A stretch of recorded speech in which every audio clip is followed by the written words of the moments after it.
Enemies tried to raise this inhumane takfiri group as a challenge against the resistance current, but devout, enthusiastic and motivated youths entered the field of battle and brought the enemy to its knees.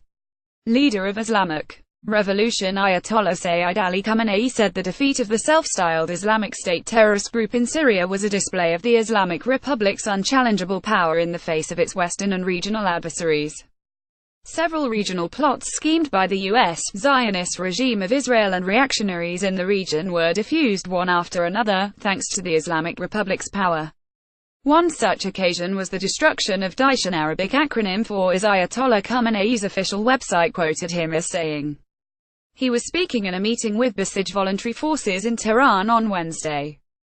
He underlined the high Basij morale among the resistance forces as key to the victory over IS, saying, enemies tried to raise this inhumane takfiri group as a challenge against the resistance current, but devout, enthusiastic and motivated youths entered the field of battle and brought the enemy to its knees.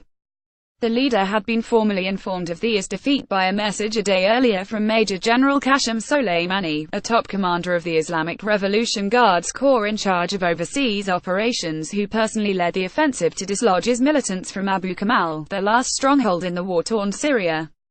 As a soldier commissioned by Your Excellency in this battlefield, I declare the end of the dominion of this accursed and malignant tree with the conclusion of liberation operations in Abu Kamal, Daesh's last stronghold, and by pulling down the flag of this Usjanist group and raising the Syrian flag, Soleimani said in his message. Great service. In response to Soleimani's letter, Ayatollah Khamenei congratulated him on the victory, saying, by disintegrating the cancerous and deadly tumor of Daesh, you provided a great service not only to the regional states in the world of Islam, but also to all nations and humanity.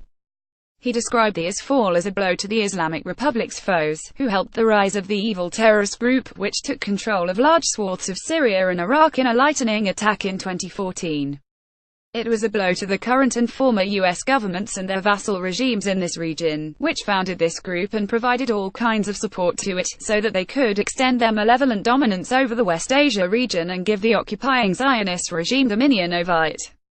President Hassan Rouhani hailed the liberation of Abu Kamal as good news not only for Iranians but also for other regional nations. The people and armies of Syria, Iraq and Lebanon bore the real burden of wiping out the group, and we assisted them based on our religious and Islamic duty, he said. Thanks to God and the endeavors of nations in the region, we can now say that this evil has been lifted from the minds of the people or has been diminished. Of course, its remnants will continue, but their basis and foundation have been destroyed, he concluded. Short URL https://goo.gl/for youth